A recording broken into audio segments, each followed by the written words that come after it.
Hoy recibimos en nuestro espacio a un invitado que viene del sector social y empresarial y que se ha convertido en una de las voces más críticas frente a los grandes desafíos que enfrenta el país. Se trata del doctor Isaías Ramos Guzmán, médico de profesión, empresario, productor agropecuario y presidente del Frente Cívico y Social. Bienvenido. Abril, de verdad que grato poder compartir contigo aquí hoy, ¿verdad? Gratísimo para mí. Y ahorita te hablaba también de que Abril lo tenemos registrado, tu nombre lo tenemos registrado. Me robó el nombre. Sí, maravilloso, ¿eh? Y con una voz de locutora, Sí. además. Doctor, usted ha dicho que el gobierno terminará de hundir el sistema eléctrico. No, Cuando usted se refiere a eso, ¿cuál es su diagnóstico técnico?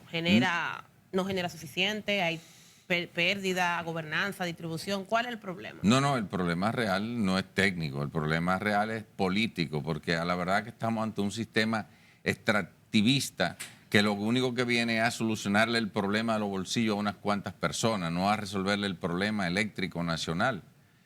Tenemos ahí 30.000 millones de dólares botados ya en la basura. ¿Y no ha sido siempre así? No, jamás. O sea, este modelo vino a partir de la ley 141-97, la que llamaron ley de capitalización de las empresas públicas. Lo que pasa es que mi vida adulta empieza un poquito después para mí, siempre ha sido así. Entonces, a partir de ahí se comenzaron a suceder cosas que en vez de ir a resolver los problemas, lo que se estaba buscando era alimentar la sed y la ambición de una clase política y una clase empresarial que no tiene sentido social ni tiene conciencia patriótica y efectivamente vinieron desmantelando el sistema.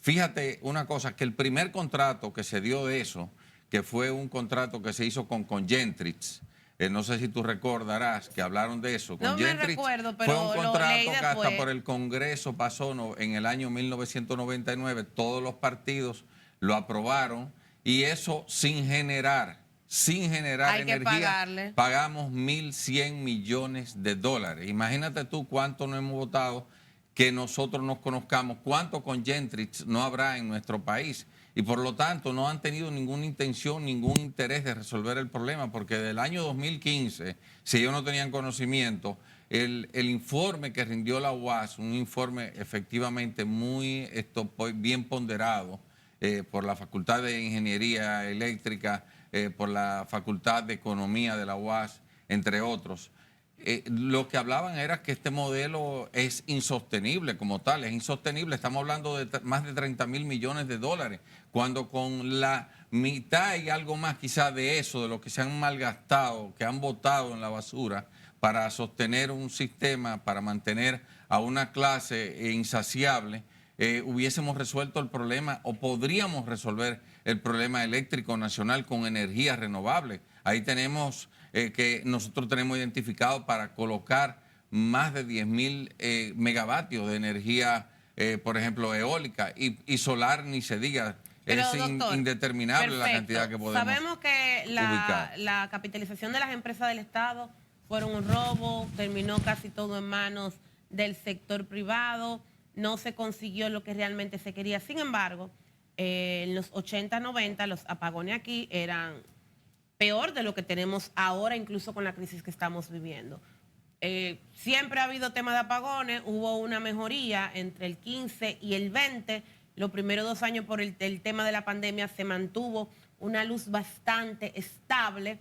Ahora volvemos y tenemos una crisis, pero en sentido general, olvidémonos del robo por un instante. El sistema en sí mejoró, porque antes del 2000 aquí los apagones eran un infierno. Bueno, y había apagón económico, había chantaje, sobre todo antes de Punta Catalina, porque eso se ha mantenido en el tiempo. Se apandillaban para poner precio de kilovatio hora y una serie de cosas que yo no niego lo del robo. Lo de la capitalización fue un robo a mano armada. Pero definitivamente el sistema, aún con sus bemoles, está mejor que antes del 97. No, pero es que efectivamente, como tú dices, tú no viviste esa época. Yo la viví. Te puedo decir que yo tenía mi oficina sumamente siempre bien enfriada. La energía era sumamente económica, barata. Y muchísima gente en el pueblo, ni el gobierno, ni las oficinas del gobierno pagaban energía. Ahora todo el mundo paga energía y no tenemos energía. Y además, ¿a qué costo? Estamos hablando de más de 30 mil millones de dólares que nos hemos endeudado en préstamos, porque la mayoría de esos han sido en préstamos y no hemos podido solucionar absolutamente nada. ¿Tú sabes lo que es tú deber más ya de 30 mil millones de dólares solamente para estar subsidiando? ¿Qué subsidian? Porque también hay que ver qué están subsidiando. Dicen que pérdida, pero pérdida ¿a dónde? ¿Dónde están la auditoría técnica que digan que hubo una pérdida en la transmisión, hubo una pérdida en la distribución, hubo una pérdida en la generación? Porque estemos claros, aquí se ha auditado alguna vez en la capacidad técnica de esos generadores independientes. Aquí yo vi que lo hicieron con Punta Catalina, que buscaron a Sargent en Landings, una empresa norteamericana, y hizo una auditoría forense técnica y dijo, mira, esta planta está generando tanto. ¿Usted ha escuchado alguna vez cuánto generan esas empresas? Entonces, esas empresas envían facturas con sobreprecio, pero también nadie sabe cuánto están generando. Entonces, ¿dónde que están las pérdidas? Usted no puede decir que usted tiene una botella de agua aquí, si usted no la ve y usted ve que esa botella está llena. Porque ¿cómo usted va a decirme que luego le falta agua si usted no tenía no sabía que usted tenía una botella de agua? Bueno, en teoría llena? Entonces, es el problema. No se quiere tocar la llaga. El problema de aquí no es un problema técnico, es de gobernanza, es un problema de política, una política extractivista, como lo han hecho con todo, y adversa a nuestra Constitución del Estado social y democrático de derecho, porque como te digo, con menos de 20 mil millones de dólares nosotros tendríamos la oportunidad de ser soberanos en nuestra propia energía. Tenemos muchísimo sol, tenemos muchísimos vientos, donde podríamos con menos de 18 mil millones de dólares instalar 20 mil megavatios nominal entre ambas energías. Pero recordemos que entre ambas energías y nos ahorraríamos 3 mil millones de dólares. Recordemos que ni la eólica y la solar son muy eficientes. Sin embargo, no se recomienda que todo un país ponga todos sus huevos en esa canasta. Según los expertos, por lo menos lo que yo he leído, según los expertos, se entiende que cuando usted pone todos los huevos en la eólica y en la solar, cualquier fenómeno atmosférico, como ha sucedido en otras ocasiones, porque aquí de hecho hay plantas eólicas y solares, pueden causar un hueco en el sistema. Por eso se recomienda que haya eólica, solar, hidráulica, en el caso de Punta Catalina de gas. Incluso aquí hay una muy pequeña que tiene que ver con desechos de animales y de biomasa. Entonces, apostarlo todo al sol y al viento, y que haya que parar en la eólica porque en temporada ciclónica o cada vez que haya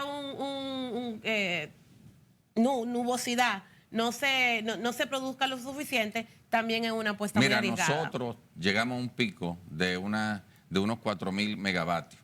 Ahora, recientemente, este mes, ¿verdad? Ha sido el pico. ¿Sabe lo que es instalar 20 mil megavatios de energía nominal? Póngale usted un 20%. ¿Cuánto te da? 4 mil megavatios de energía limpia, que no tiene. Además de eso, tú no vas a tener solamente tener eso, tú vas a tener una flexibilidad. Para eso tú tienes, el Estado cuenta con otras plantas eléctricas, termoeléctricas, de carbón, como la Punta Catalina. Tenemos también energía hidráulica. Tenemos energía hidráulica, que muy bien, inclusive esos paneles solares pueden devolver, como se hace en otros países, a las horas pico de energía solar, pueden devolver el agua arriba para que en la noche puedan generar también y tener eso de backup. Efectivamente, buscar una solución que sea buena para el país, para todos los dominicanos, porque mientras tanto solamente es buena para un grupo que se ha hecho billonario en este caso, porque le hemos regalado más de 30 mil millones de dólares y no se ha resuelto absolutamente nada. Y lo que se está pretendiendo con esta crisis es terminar de entregar todo a ellos, porque quieren quedarse con Punta Catalina, quieren quedar con todo. ¿Es una mentira lo del sargazo de Punta Catalina? Pero es que eso es lo que, óigame, decir eso es un acto de irresponsabilidad. El sargazo existe cuando tú vienes en un avión, por ahí tú te das cuenta de la cantidad de sargazo, pero que no hayan tomado medidas preventivas de ingeniería preventiva. Eso es un acto totalmente de negligencia y decir eso es un acto de irresponsabilidad de lo que están haciendo eso. Esto no era para que se hubiese armado un caos en esa situación. ¿Negligencia planeada o negligencia pura y simple? Mira, yo no te puedo decir, no soy quien, no estaba ahí,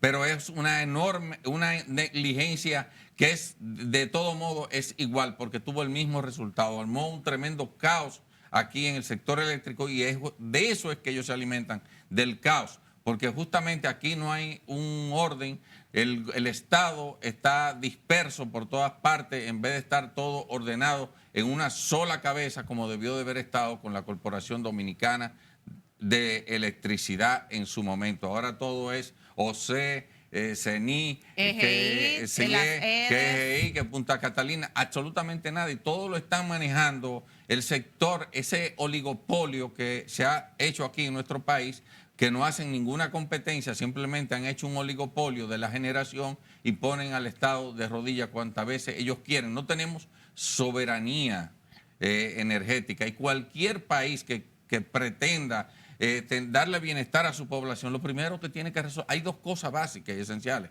y una es la energía y la educación. Pero Punta Catalina buscaba eso, darle soberanía e independencia al Estado Dominicano, porque hasta la existencia de Punta Catalina teníamos apagones económicos y ellos establecían el precio del megavatio. Pero es que todavía lo siguen haciendo. ¿Quién lo tiene? Es una empresa que está en manos del sector privado, porque, óigame, si eso se generara energía no para hacer negocio, sino para servir, el Estado se estaría ahorrando por lo menos 800 millones de dólares de esos que hoy en día está pagando de subsidio, de un subsidio que no está auditado, que no estamos en absolutamente nada de acuerdo que aquí se esté haciendo una vagabundería de ese tipo y que ya se lleve más de 30 mil millones de dólares y todavía ellos no reaccionan. Lo que quieren es todo lo contrario, profundizar la situación, entregando las EDES y entregando también el sector que nos queda todavía de generación como Punta Catalina,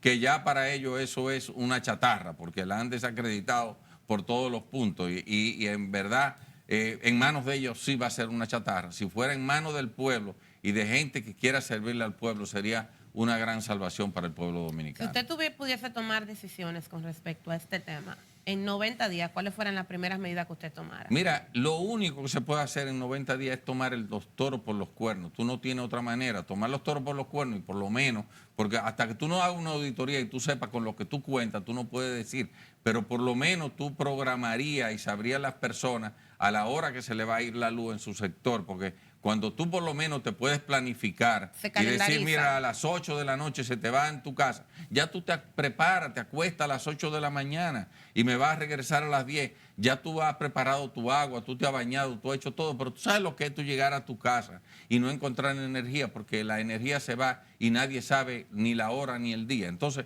es un tema que por lo menos se podría ir planteando y concientizando a la población de ese modo, pero la población merece respeto. ¿Cómo va a ser que una luz te llega ahora y a los 15 minutos se vuelva a ir? O que no te programen la situación cuando muy bien podrían programarla.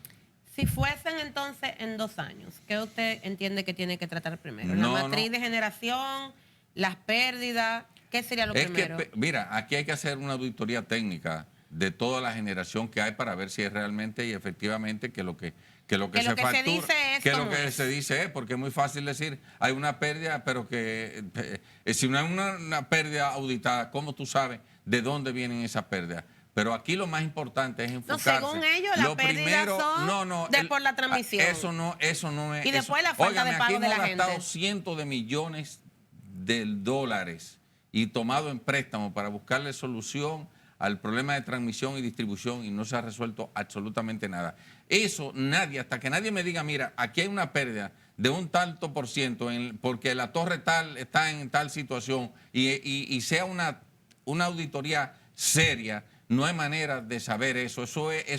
Puede ser puro cuento chino, eso del 42, del 40, del 30%. Se ha desacreditado al sector de la administración, de la gestión de las distribuidoras, porque ahí lo que ponen son muchachos que lo que quieren es estar ahí, pero no porque personas que se den a respetar, porque todo lo que es basura se lo quieren tirar a ellos, cuando la realidad no es esa. Cuando tú tienes que cobrar una energía, pagar una energía al precio que te diga el otro y tú tener que venderla a un precio muy determinado, el asunto se complica demasiado. Tú no eres un mago para hacer cosas que no se pueden. Pero en los primeros 2 años, aquí lo que hay que hacer es, primero, planificar.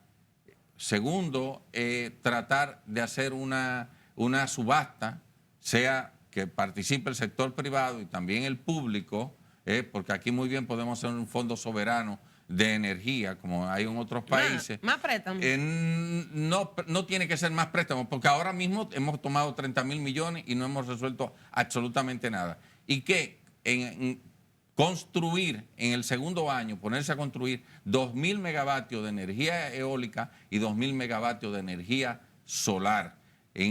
A partir del mes 24 ya nosotros tendríamos 4.000 megavatios de energía renovable, amigable y sostenible, porque efectivamente nosotros podríamos ya estar contando con, por lo menos en eso, por lo menos un 30% de efectividad. Estaríamos hablando de unos 1.200 megavatios disponibles que vamos a tener extra y seguir, por supuesto, todos los años añadiendo.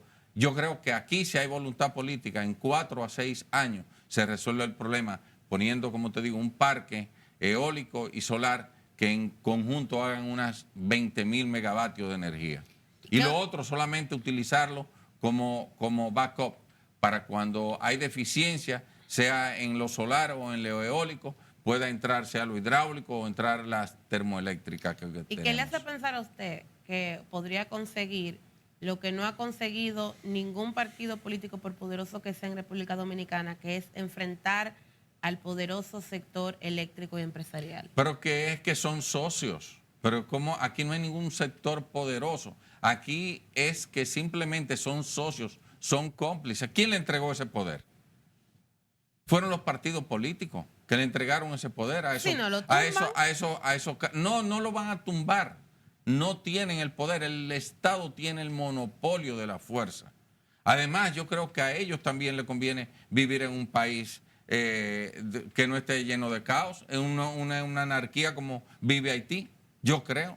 Al fin y al cabo, yo creo que tenemos un pueblo que tampoco no es tan sumiso como otros pueblos. Y no va eso, un cuento chino también, de que ellos pueden tumbar gobierno. No pueden tumbar absolutamente a nadie, porque para eso tiene el Estado el uso del monopolio de la fuerza. No hay manera de tumbar que 2 o 3 generadores quieran tumbar un gobierno. Eso es hasta peligroso decirlo. Yo diría que es una exageración, porque el problema es que ellos son cómplices, todos son la misma cosa. Y aquí no hay partido político que defienda al país, ni defienda el bienestar del pueblo. Tú sabes lo que es a esta altura, pleno siglo XXI. Hemos gastado más de 30.000 millones de dólares, ellos conociendo la solución y todavía siguen insistiendo en terminar de desguazar todo lo que es público. Todo, porque al fin y al cabo lo que quieren es quedarse con todo lo que es genera beneficio, para ellos quedarse con ellos en lo privado y seguir socializando las pérdidas y el endeudamiento. Porque si fuera un endeudamiento, fuéramos tú y yo que fuéramos a pagar, yo diría, bueno, hasta justo es porque nos lo están haciendo a nosotros que hemos sido irresponsables. Pero es a las futuras generaciones que ni siquiera han nacido. ¿Cómo usted va a pagar una energía, a poner a pagar a sus nietos una energía que usted consumió? Eso es un absurdo.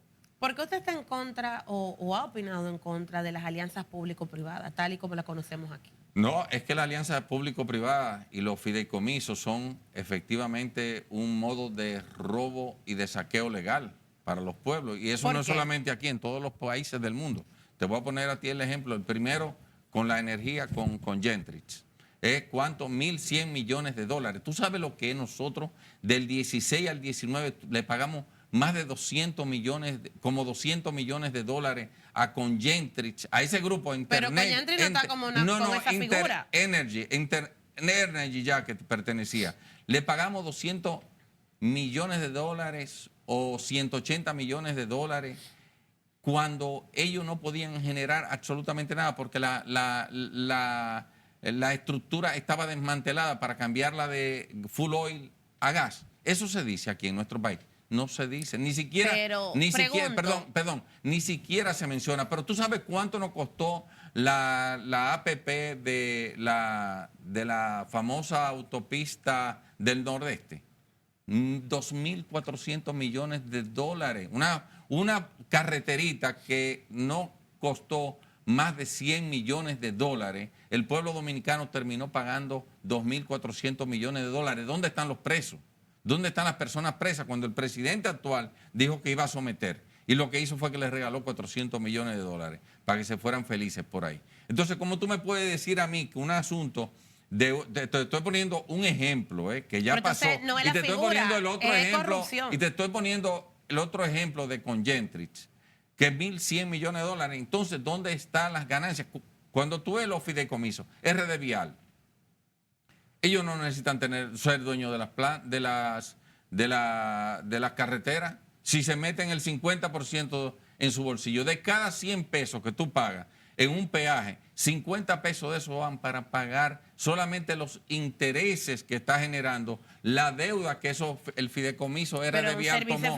50 pesos quedan para gasto operativo, gasto de mantenimiento y gasto de inversión. Mientras que ellos que no tienen carretera ya se están garantizando en su bolsillo 50 pesos de cada peso que tú pagas. Y así pasa en todos los sectores. No hay ningún interés en solucionar absolutamente nada al pueblo dominicano. Pero el fideicomiso RD Vial es un servicio eficiente.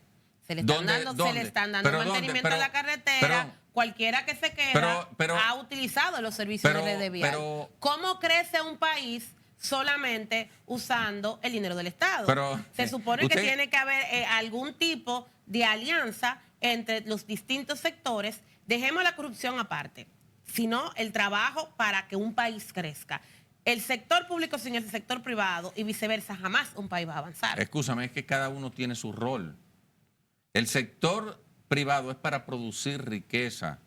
El sector público es para garantizar derechos. Y nosotros tenemos un Estado que es social y democrático de derechos. Este no es un Estado corporativo, ni clientelar, ni de privilegios. Entonces, tenemos que hacer realidad nuestra Constitución del Estado social y democrático de derecho. Eso es lo que nos corresponde a nosotros. Nosotros no podemos estarnos inventando una cosa que va contrario completamente a nuestra Constitución. El Estado no está para regalar nuestras autopistas de forma indirecta, tomando préstamos que no sabemos en qué lo han utilizado, para que ahora esos 50 pesos que tú pagas, esos 100 pesos, en vez de ir 50 pesos al sector financiero para pagar intereses, fueran al sector público para hacer mejores carreteras. Eso es lo que nosotros deberíamos estar haciendo, no inventando con cosas que efectivamente lo único que hacen es saquear a los fondos públicos y garantizarle miseria al pueblo dominicano. Ese no es el fin de gobernar y ese no es el fin del Estado, y menos un Estado social y democrático de derecho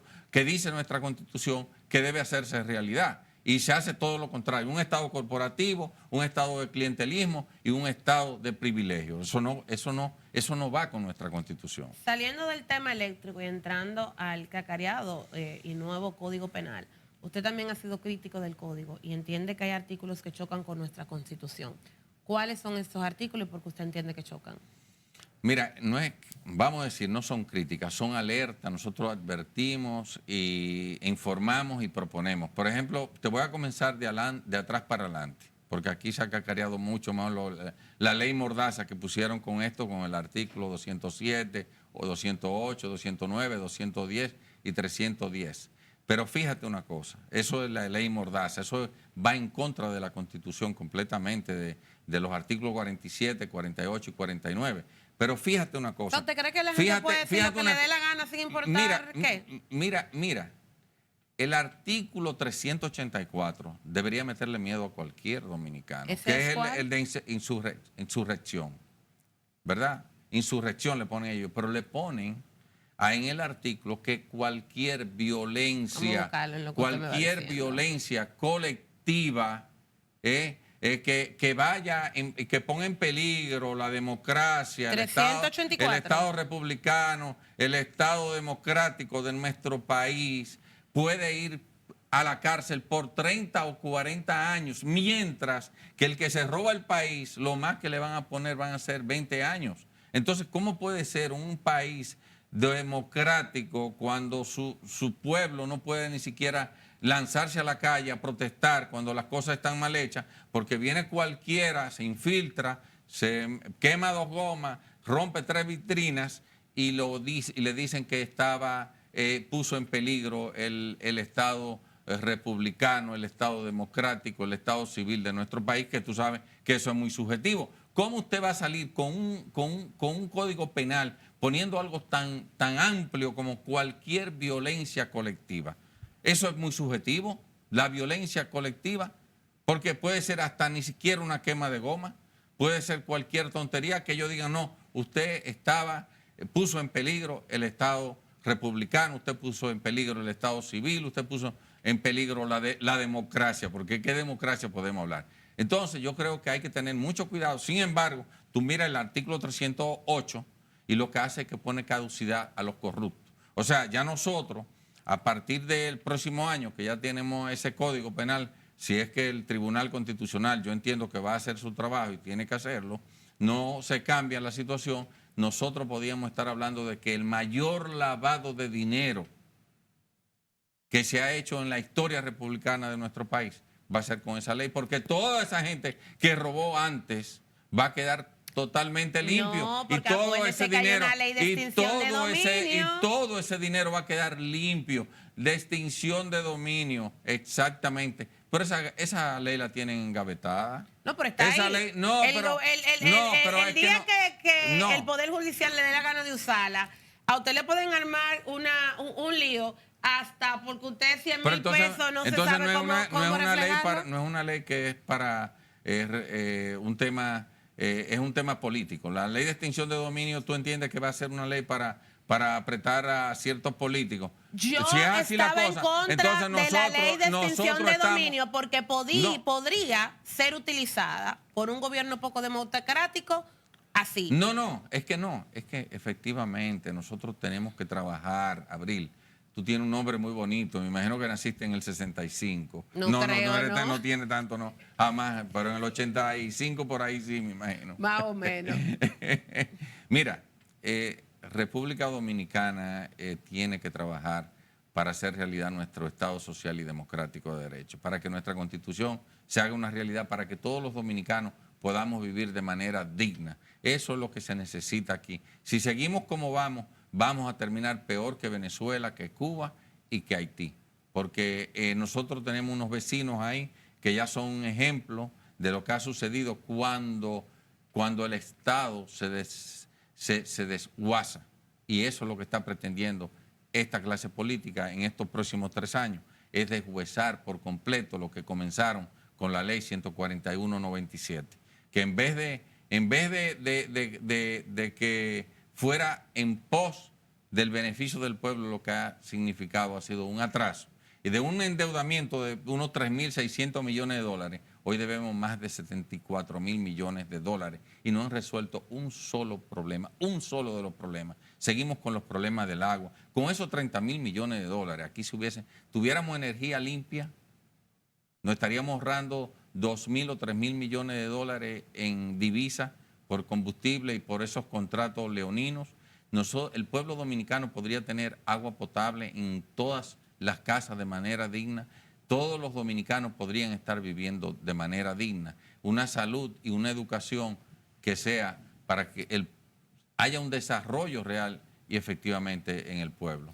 Hablemos del Código Laboral. Esta semana se ha hablado mucho porque hubo denuncias desde incluso el mismo Congreso de que el empresariado ya parece ser que renunciaron a la cesantía, pero entonces lo que no consiguen por un lado lo quieren conseguir por el otro, desde hacer un seguro de desahucio hasta el mínimo de 3 meses para fijar a un empleado, llevarlo a 6 meses y hacer una serie de cambios que podrían resultar en involución hacia derechos ya adquiridos por parte de la empleomanía o de los obreros de República Dominicana. Pero al fin y al cabo eso es lo que se busca. Lo que se busca es crear una república esclavista con todo esto, y lo que se incentiva justamente es eso. Tú mira a ver lo que se incentiva aquí son las zonas francas. Las zonas francas son una verdadera estafa para el pueblo dominicano. Lo utilizan para trabajar con salarios esclavizantes a gente que no tiene,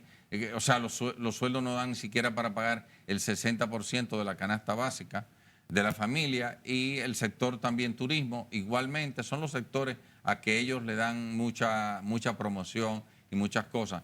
Pero es que con la competencia que tenemos, si no ponemos eso, se van a ir a otro país y entonces ¿cómo lo hacemos? Mira, lo primero que hay que resolver es el problema energético en nuestro país. Nadie va a venir aquí con la energía poco fiable y que no es competitiva para resolver. Es un problema básico, y la educación son problemas básicos para que haya un verdadero desarrollo en el país. Pero es que la ley laboral, no se puede hablar de ley laboral si aquí no se resuelve el tema de la seguridad social, de la ley 8701, que es adversa a nuestra Constitución.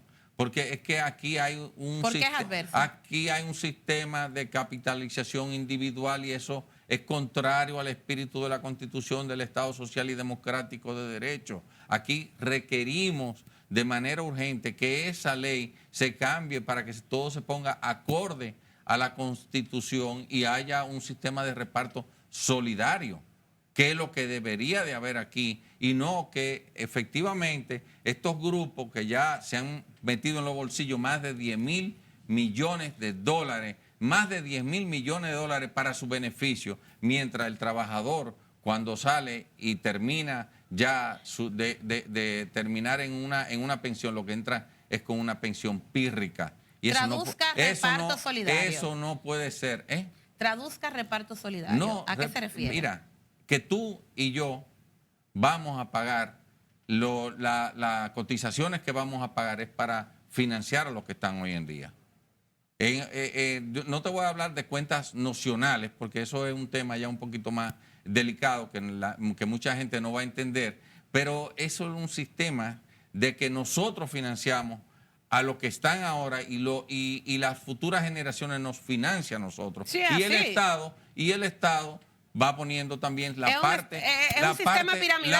parte que le corresponde. Y es lo que ha funcionado en toda parte del mundo. Si no, también podemos hacer un sistema como el de Singapur, que muy bien esos fondos podrían ir de capitalización, podrían ir, por ejemplo, para formar el Fondo de Soberano de Energía y el Fondo Soberano de Agua Potable, cosas que podrían servir para garantizar las ganancias reales de los pensionados, y a la vez ir solucionando un problema a la nación, porque efectivamente ese dinero lo utilizan es para especular y para ellos metérselo en los bolsillos, porque lamentablemente también gran parte de esos recursos hoy en día lo tienen el Estado, lo ha tomado en préstamo, y están tomando grandes riesgos, porque si ahorita el Estado entra en un default, van a quiebra. Van a quiebra. Los estados no quiebran. Pero ¿cómo que no quiebran? Claro que sí, porque simplemente van a quiebra. ¿Sabe por qué? Porque dime, ¿cómo le van a pagar a un trabajador? Que a menos que no sea poniéndole más impuestos al mismo trabajador. Entonces eso no es una forma de reciclar un robo. Pero claro que sí, porque los estados quiebran, porque los estados no quiebran porque ponen a un pueblo, a una nación en esclavitud. Entonces, si tú ahorraste mientras tú podías y tu dinero después no aparece, y el Estado no tiene, y no quebró, el Estado no va a buscarlo desde el cielo, lo va a buscar con su población. Entonces, eso es un verdadero fracaso. Además de eso, eso no va acorde con el Estado social y democrático de derecho, de donde tenemos que pensar es en el bienestar de la población, no en el beneficio de 4 o 5 empresas que se han adueñado de las ARS y las AFP para que ellos hagan millones y millones, mientras el pueblo está en la total miseria. Doctor, muchísimas gracias. Ha sido un tema bastante interesante, muy técnico. Yo creo que yo debo haber traído a mi compañero Francisco hoy para que hablaran sobre todo del tema eléctrico. ¿Puede despedirse de quienes los están escuchando con un mensaje?